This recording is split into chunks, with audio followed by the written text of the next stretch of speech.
IPhone 17 सिरीजची घोषणा केली आहे। या नवीन सिरीजमध्ये अनेक महत्त्वपूर्ण बदल आणि नवीन फीचर्स सादर करण्यात आले आहेत। आतापर्यंतचा सर्वात स्लिम आयफोन लॉन्च करण्यात आला। यामध्ये प्लस मॉडेल ऐवजी एअर मॉडेल लॉन्च करण्यात आले। तसंच याचा कॅमेरा डिझाईनमध्ये देखील मोठे बदल करण्यात आले। आयफोन 17 सिरीजच्या सर्व मॉडेल्समध्ये 24 मेगापिक्सेलचा सेल्फी कॅमेरा देण्यात आला आहे। आयफोन 17 ची वैशिष्ट्ये काय? आयफोन 17 प्रो आणि आयफोन 17 प्रो मॅक्सच्या डिझाईनमध्ये बदल करण्यात आलाय। 2020 नंतर पहिल्यांदाच डिझाईनमध्ये बदल करण्यात आलाय। A19 प्रो प्रोसेसर, त्यामुळे बॅटरीची लाईफ वाढणार आहे। व्हिडिओ रेकॉर्डिंगमध्ये सुधारणा करून देण्यात आली आहे। टेलिफोटो कॅमेरा 12 मेगापिक्सेलवरून 48 मेगापिक्सेल करण्यात आलाय। 24 मेगापिक्सेलचा फ्रंट फेसिंग कॅमेरा देण्यात आलाय। मागे 48 megapixel dual fusion camera system आहे। 24 मेगापिक्सेल डिफॉल्ट रिझोल्यूशन आहे। फोनची यावर्षी पुन्हा अॅल्युमिनियम फ्रेम हलकी आहे। उष्णता नियंत्रणासाठी ती योग्य आहे। सेंटर स्टेज कॅमेरामुळे फोन न फिरवता उभे आडवे फोटो घेता येतील। A19 प्रो प्रोसेसर, नवीन N1 चिप डिझाईनमुळे वायफाय 7, ब्लूटूथ 6 थ्रेड सपोर्ट असेल।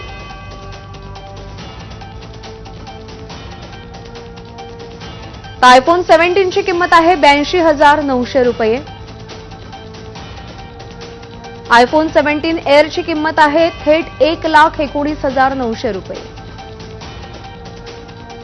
आयफोन 17 प्रो ची किंमत आहे 1,34,900 रुपये। तर आयफोन 17 प्रो मॅक्स ची किंमत आहे 1,49,900 रुपये।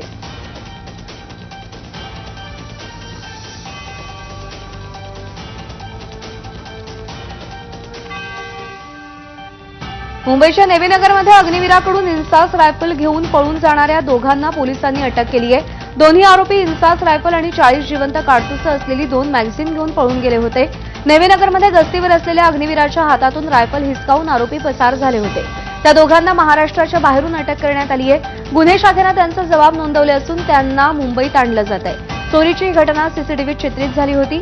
नेवीनगरच्या मुख्य प्रवेशद्वारावरील सीसीटीव्ही फुटेजमध्ये शनिवारी रात्री 7:30च्या सुमारास ओळखपत्र दाखवून एक आरोपी आवारामध्ये प्रवेश करत असल्याचं दिसतंय आणि त्यानंतर त्यानं कर्मचाऱ्याकडून रायफल आणि मॅगझिन हिसकावून ते कंपाऊंडच्या भिंतीबाहेर फेकलं। तिथे आरोपीचा मित्र त्याची वाट पाहत असल्याचं फुटेजमध्ये दिसतंय। दरम्यान या चोरीमागचा मुख्य हेतू काय होता, या अनुषंगानं पोलीस दोघांची चौकशी करतायत।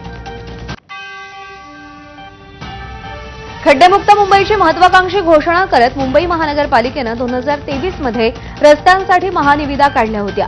तब्बल 12,000 कोटींची रस्ते काँक्रिटीकरणाची कामं 2 टप्प्यात हाती घेण्यात आली आहेत। एकूण 698 किलोमीटर लांबीच्या रस्ते कामांपैकी आतापर्यंत 49% काम पूर्ण झालंय। उर्वरित कामं ऑक्टोबर महिन्यापासून हाती घेण्यात येणार असून ही सगळी कामं पूर्ण होण्यासाठी 2027 उजाडणार आहे। त्यामुळे खड्डेमुक्त मुंबईचा हा प्रकल्प पूर्ण होण्यास अजून सुमारे 1.5 वर्ष लागेल। मुंबई महापालिकेनं गेल्या काही वर्षांपासून रस्त्यांच्या काँक्रिटीकरणाचा प्रकल्प हाती घेतलाय। यामध्ये टप्प्याटप्प्यानं रस्त्यांचं काँक्रिटीकरण केलं जात आहे। मात्र गेल्या 2 वर्षात मुंबई महानगरपालिकेच्या रस्ते विभागानं काँक्रिटीकरणाच्या तब्बल 12,000 कोटींच्या महानिविदा काढल्या होत्या आणि 2 टप्प्यामध्ये ही कामं सुरू आहेत। दादरचा कबूतरखाना आता पूर्णपणे बंद करण्यात आलाय। उच्च न्यायालयाच्या आदेशानंतर महापालिकेनं कारवाई केल्यामुळे दादरचा कबूतरखाना पूर्णतः बंद करण्यात आलाय। या परिसरातील कबुतरांची संख्याही कमी झाल्याचं दिसून येत आहे। कबूतरखान्यामुळे शहरातील पर्यावरण आणि मानवी आरोग्याशी निगडीत समस्या उद्भवत असल्यानं न्यायालयानं बंदीचा आदेश दिला होता। दादरमधून आढावा घेतला आमच्या प्रतिनिधींनी, पाहूया। न्यायालयाच्या निर्देशानंतर मुंबईतले कबूतरखाने वर आलेली बंदीचे निर्देशानंतर मुंबईतल्या कबुतरांची संख्या ही लक्षणीय कमी झाल्याचं प्रामुख्याने पाहायला मिळत आहे। दादरच्या कबूतरखाना परिसरात जर आपण पाहिलं तर न्यायालयाच्या निर्देशानंतर हा संपूर्ण कबूतरखाना हा बंद करण्यात आला होता। या संदर्भातली एक समिती गठीत करण्यात सांगण्यात आली होती आणि त्यानंतर पुढे या कबूतरखान्यांना पर्याय काय या संदर्भात देखील समितीने विचार करावा आणि पुढील निर्णय द्यावा या अनुषंगाने सूचना देण्यात आल्या होत्या। मात्र दरम्यान जर आपण पाहिलं तर एकूणच सर्वच कबूतरखाने हे अशाच पद्धतीने पालिकेकडनं बंद करण्यात आल्यामुळे अनेक नागरिक हे देखील म्हणतात की जी कबुतरांची उपस्थिती होती ही देखील मोठ्या प्रमाणात कमी झालेली आहे। व्हिडिओ जर्नलिस्ट हेमंत कदमचा मी सूरज सावंत, एबीपी माझा, मुंबई. मुंबई महापालिकेच्या कर्मचाऱ्यांच्या बँकेच्या निवडणुकीचा वाद आता न्यायालयामध्ये पोहोचला. या निवडणुकीच्या मतमोजणीवर आक्षेप घेण्यात आला असून या प्रकरणी जय सहकार पॅनलनं न्यायालयामध्ये धाव घेतली आहे. या प्रकरणी मंगळवारी 9 सप्टेंबर रोजी पहिली सुनावणी पार पडली असून न्यायालयानं सगळ्या उमेदवारांचं म्हणणं ऐकून घेतलं. या प्रकरणी आता 19 सप्टेंबरला पुढची सुनावणी होणार असून या सुनावणीकडे सगळ्यांचं लक्ष लागलंय. एनआयएनं मोठी कारवाई केली असून देशभरामध्ये 21 ठिकाणी छापेमारी केली आहे. दहशतवादी संघटनांशी संबंधित कट रचल्याच्या प्रकरणात एनआयएनं कारवाई केली आहे. बिहार, उत्तर प्रदेश, महाराष्ट्र, कर्नाटक, तमिळनाडू आणि जम्मू काश्मीर यामध्ये एनआयएनं छापेमारी केली असून अनेक डिजिटल उपकरणांसह आक्षेपार्ह कागदपत्र जप्त करण्यात आली आहेत. या कारवाई दरम्यान कुर्ल्यातील 35 वर्षीय तरुणाला देखील ताब्यात घेण्यात आले. ओबीसी मंत्रिमंडळ उपसमितीची आज पहिली बैठक पार पडणार आहे. उपसमितीचे अध्यक्ष चंद्रशेखर बावनकुळे यांच्या उपस्थितीत मंत्रालयामध्ये ही बैठक पार पडणार आहे. मराठा ओबीसी आरक्षणाच्या पार्श्वभूमीवर वाद पेटलेला असताना ओबीसी समाजाच्या हिताचे काय महत्वाचे निर्णय उपसमिती बैठकीत घेतले जातात ते पाहणं महत्वाचं असेल. दरम्यान यामध्ये छगन भुजबळ यांची भूमिका आणि इतर ओबीसी मंत्र्यांची भूमिका काय असेल ते पाहणंही महत्वाचं असेल. राज्य सरकारनं मराठा आरक्षणासंदर्भात 2 सप्टेंबर रोजी एक शासन निर्णय जारी केलाय. मराठा समाजाला कुणबी मराठा कुणबी मराठा प्रमाणपत्र देण्यासाठी हा शासन निर्णय काढण्यात आलाय. मात्र या शासन निर्णयामध्ये अनेक शब्दांवर ओबीसी संघटनांचा आक्षेप आहे. या शासन निर्णयामधील काही शब्दांमुळे सरसकट मराठा समाज हा ओबीसीमध्ये येऊ शकतो अशी भीती व्यक्त केली जाते. यामुळे ओबीसीमधील लहान लहान घटकांचं मोठं नुकसान होऊ शकतं आणि यामुळे शासनानं काढलेल्या या शासन निर्णयाबाबत स्पष्टता सरकारनं द्यावी अशी मागणी मंत्री छगन भुजबळ यांनी पत्राद्वारे मुख्यमंत्र्यांकडे केलेली आहे. ज्या अर्थी छगन भुजबळ मुख्यमंत्र्यांना पत्र लिहित आहेत, कोर्टात जात आहेत, त्या अर्थी सरकारनं काढलेला जीआर खूप महत्वाचा आहे अशी प्रतिक्रिया मनोज जरांगेनं दिली आहे. तसंच सरकारनं हेराफेरी केली तर रस्त्यानं फिरू देणार नाही असा इशाराही त्याने दिलाय. जीआर बाबत मुख्यमंत्र्याला पत्र लिहायला लागले तर याचा अर्थ ही जीआर मराठ्यांसाठी खूप महत्वाचा आहे, खूप चांगला आहे. मराठ्यांच्या पोरांचं आयुष्य, पूर्ण त्यांचं भविष्य याच्यात अवलंबून आहे आणि ते त्यांचं कल्याण होणार आहे. म्हणून यांनी कितीही देऊ द्या आणि मुख्यमंत्री 8 पानाचं देऊ द्या मुख्यमंत्र्याला नाही तर 800 पानाचं देऊ द्या. मराठा आरक्षणासंदर्भातला जीआर रद्द करेपर्यंत ओबीसी उपसमितीला मानणार नाही अशी भूमिका आंदोलक लक्ष्मण हाकेंनी घेतली आहे. ओबीसी महासंघाचे अध्यक्ष तायवाडेंना शासन निर्णयाचा कोणता अर्थ कळला ते त्यांनी समोर येऊन सांगावं असं आव्हान त्यांनी दिलंय. ओबीसी उपसमिती हा केवळ सरकारचा डॅमेज कंट्रोलचा फार्स आहे असं त्यांनी म्हटलंय. भुजबळांच्या भूमिकेशी पूर्णपणे सहमत असल्याचंही त्यांनी म्हटलंय. तर मुख्यमंत्री फडणवीसांनी ओबीसींच्या उपकारांची परतफेड अपकारानं केली अशी टीका त्यांनी केली आहे. सरकारवरचा विश्वास उडाल्याचं हाकेंनी म्हटलंय. आपल्यासोबत ओबीसी नेते लक्ष्मण हाके आहेत. मी असं म्हणतोय की गट म्हणजे तायवाड्यांचा एक गट आहे, भुजबळ आणि शेंडगे एक प्रकारे लढतायत आणि तुमचं सुद्धा आंदोलन आहे ते सुरू आहेत. तायवाडे असं म्हणतात की नुकसान कुठे होतंय या शासन निर्णयानंतर हे स्पष्ट करावं आणि दिशाभूल ओबीसी नेत्यांनी करू नये. त्यांनी एकदा समोर बसावं आणि काय जीआरचा अर्थ आहे, तायवाड्यांना काही वेगळा अर्थ कळला असला तर त्यांनी आम्हाला सांगावा. कारण आम्हाला जो कळला आहे तो ओबीसीचं नुकसान करणारा अर्थ आहे. त्यामुळं तायवाड्यांच्या विदर्भामधली काही परिस्थिती वेगळी असेल तर त्यांनी तशी आम्हाला सांगावी की आमच्या विदर्भामध्ये तर काही त्रास होत नाही. बातमी राज्य सरकारनं मनोज जरांगेंना दिलेल्या आश्वासनांच्या पूर्ततेची. मनोज जरांगेंच्या मुंबईतील आंदोलनानंतर सरकारनं जे निर्णय घेतले होते त्याच्या अंमलबजावणीचे आदेश राज्यभरातल्या जिल्हाधिकाऱ्यांना देण्यात आले. मुंबईमध्ये मराठा आरक्षण मंत्रिमंडळ उपसमितीची बैठक पार पडली आणि ज्या गुन्ह्यांमध्ये 5 लाखांपेक्षा कमी नुकसान झालंय असे जवळपास 400 ते 450 गुन्हे महिनाअखेरीस मागे घेण्याचा निर्णय सरकारनं घेतलाय. निर्णयाच्या अंमलबजावणीबाबत प्रत्येक सोमवारी जिल्हाधिकारी आणि पोलीस अधिकाऱ्यांची बैठक होणार आहे आणि या बैठकीतले निर्णय सरकारला कळवले जातील.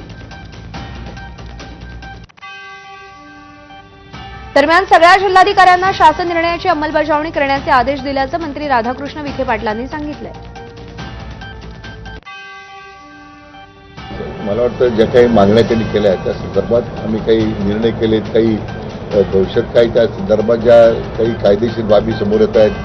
मला वाटतं एकदा ही प्रक्रिया सुरू झालेली आहे, ती पुढे जाऊ देऊ आपण. मला वाटतं तसे निर्णय आवश्यक शासन निर्णय करेल. मुंबईच्या छत्रपती शिवाजी महाराज टर्मिनसच्या हेरिटेज इमारतीखाली असलेले एक भुयार पुन्हा चर्चेत आलंय. या इमारतीच्या 25 ते 30 फूट जमिनीखाली हे भुयार आहे आणि या भुयाराच्या शेवटी एक खोली असून तिचा वापर ब्रिटिश काळात पैसे ठेवण्यासाठी करण्यात यायचा. त्या काळात मध्य railway great Indian peninsula railway या नावानं ओळखली जायची. त्या रेल्वे कंपनीचे सगळे पैसे जमिनीखाली असलेल्या या खोलीत सुरक्षित ठेवले जायचे. तिथून ती रक्कम रिझर्व्ह बँकेत नेली जायची. 1970च्या दशकापासून या खोलीचा वापर कमी कमी होत गेला आणि 2002 साली या खोलीचा शेवटचा वापर करण्यात आला. गेल्या काही दिवसांपासून संपूर्ण राज्यात पावसानं उघडीप दिली आहे. काही भागात अधूनमधून हलक्या सरी बरसत आहेत. दरम्यान राज्यात रविवारपासून पाऊस पुन्हा सक्रिय होणार असल्याचा अंदाज हवामान विभागानं व्यक्त केलाय. त्यानंतर सलग काही दिवस पावसाचा जोर कायम राहणार आहे. मुंबईमध्ये पावसाचं प्रमाण जरी कमी असलं तरी हलक्या ते मध्यम स्वरूपाचा पाऊस सुरू राहील.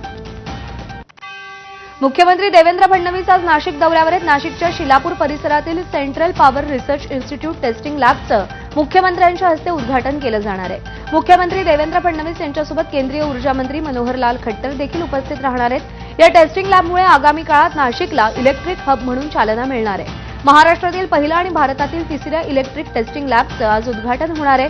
या टेस्टिंग लॅबमुळे महाराष्ट्रासह आजूबाजूला असलेल्या राज्यांना देखील याचा फायदा होणार आहे. मुख्यमंत्री देवेंद्र फडणवीस यांच्यासोबत मंत्री छगन भुजबळ आणि मंत्री गिरीश महाजन देखील उपस्थित राहणार आहेत.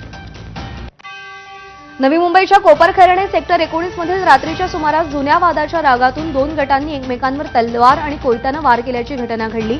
या प्रकरणी कोपरखैरणे पोलिसांनी 5 जणांना अटक केली असून 1 जण फरार झालाय. राजेश जेजुरकर व आकाश नवघणे या दोघांवर हर्षल भोसले, गोरख म्हात्रे, राज विद्यासागर आणि इरफान शेख या चौघांनी धारधार कोयता आणि तलवारीनं वार केलेत.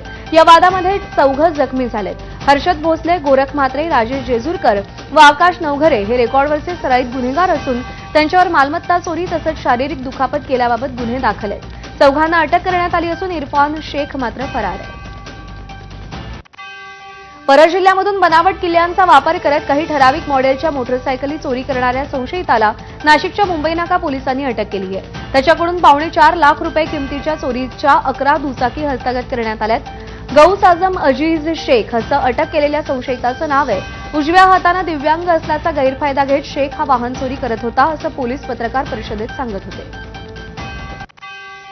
सोलापूरच्या बार्शी तालुक्यातील सासूर गावात माजी उपसरपंचानं स्वतःवर गोळी झाडून आत्महत्या केल्याची घटना घडली होती.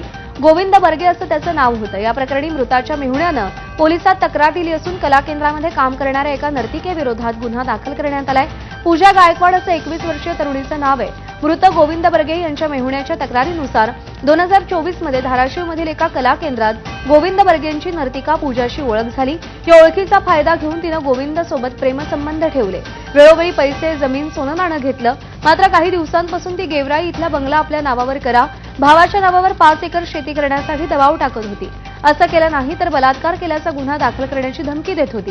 तिनं तगादा लावल्यानं गोविंद बर्गेंनी आत्महत्या केल्याचं तक्रारदारानं म्हटलंय. त्यानंतर पूजा गायकवाड विरोधात गुन्हा दाखल झालाय.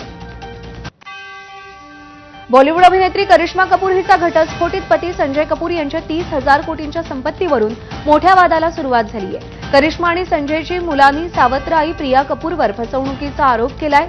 समायरा आणि कियान यांनी वडिलांच्या मालमत्तेसंदर्भात न्यायालयाचा दरवाजा ठोठावलाय. समायरा आणि कियान यांनी दिल्ली हायकोर्टामध्ये अर्ज दाखल केलाय. 21 मार्च 2025 मधलं इच्छापत्र बनावट आणि खोटं असल्याचा दावा दोन्ही मुलांनी केलेला आहे. दरम्यान प्रिया कपूरनं 7 आठवडे संजय कपूर यांचं इच्छापत्र लपवून ठेवल्याचा आरोप करण्यात आलाय. दिल्ली हायकोर्टात दाखल अर्जात समायरा आणि कियान यांनी वडिलांच्या संपत्तीमध्ये 20% हिस्सा मिळावा अशी मागणी केली आहे.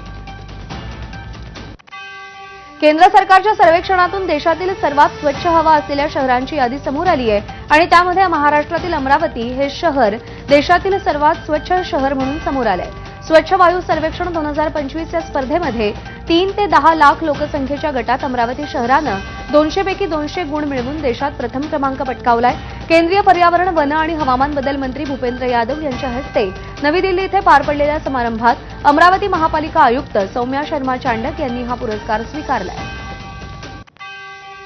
ऐतिहासिक जंजिरा किल्ला पावसाळ्यानंतर पुन्हा पर्यटकांसाठी खुला करण्यात येणार आहे. 2 ऑक्टोबरला महात्मा गांधी जयंतीचं औचित्य साधून किल्ल्याचे दरवाजे पर्यटकांसाठी खुले करण्यात येणार आहेत. सहाय्यक संवर्धक पुरातत्व विभाग अधिकारी बजरंग येलीकर यांनी ही माहिती दिली. सध्या पुरातत्व विभागाकडून किल्ल्याच्या आवारात साफसफाईचं काम सुरू आहे. वाशिमच्या रिसोड पोलिसांनी दुचाकी चोरणाऱ्या टोळीला जेरबंद केलंय. वाशिमच्या रिसोड भागातून गेल्या काही दिवसांपासून दुचाकी चोरीच्या घटना वाढल्या होत्या. याचाच तपास करत पोलिसांनी 12 दुचाकींसह रिसोड शहरातील 2 तरुणांना ताब्यात घेतलंय. अमेरिकेचे अध्यक्ष डोनाल्ड ट्रम्प यांनी भारताशी संबंध सुधारण्याचे संकेत दिलेत. पंतप्रधान मोदींशी चर्चा करण्यासाठी उत्सुक असल्याचं ट्रम्प यांनी म्हटलंय. मोदी माझे सर्वात चांगले मित्र आहेत असंही ट्रम्प यांनी म्हटलंय. व्यापार संकट दूर करण्यासाठी भारत अमेरिका संवाद होणं गरजेचं आहे असं ट्रम्प यांनी म्हटलंय. भारतावर लागू केलेल्या अन्याय्य टॅरिफमुळे ट्रम्प यांना आता अमेरिकेतच मोठा विरोध सहन करावा लागतोय. त्यामुळे ट्रम्प यांची भूमिका आता मवाळ होऊ लागल्याचं दिसतंय. ट्रम्प यांच्या या वक्तव्याला पंतप्रधान मोदींनीही सकारात्मक प्रतिसाद दिलाय. भारत आणि अमेरिका नैसर्गिक भागीदार आहेत असं मोदींनी म्हटलंय. आमच्या व्यापार वाटाघाटी भारत अमेरिका भागीदारीच्या अमर्याद क्षमता उघडण्याचा मार्ग मोकळा करतील असं पंतप्रधानांनी म्हटलंय. टीम इंडियाच्या आशिया चषक मोहिमेला आजपासून सुरुवात होते. या स्पर्धेमध्ये भारताचा पहिला सामना आज युएई विरुद्ध होणार आहे. दुबई आंतरराष्ट्रीय स्टेडियमवरती खेळवण्यात येणारा हा सामना भारतीय वेळेनुसार रात्री 8 वाजता सुरू होईल. या सामन्याआधी गेले 2 दिवस भारतीय संघानं दुबईमध्ये कसून सराव केलाय. आशिया चषकात भारतीय संघाचा समावेश अ गटात असून या गटामध्ये युएईसह पारंपरिक प्रतिस्पर्धी पाकिस्तान आणि ओमान या संघांचा समावेश आहे. यंदाचा आशिया चषक T20 फॉर्मॅटमध्ये खेळवला जात असल्यानं भारतीय संघामध्ये रोहित शर्मा आणि विराट कोहली हे दिग्गज खेळाडू खेळताना दिसणार नाहीत. सूर्यकुमार यादवच्या नेतृत्वात गतविजेता भारतीय संघ आणि विजेतेपद राखण्याच्या निर्धारानं मैदानात उतरेल.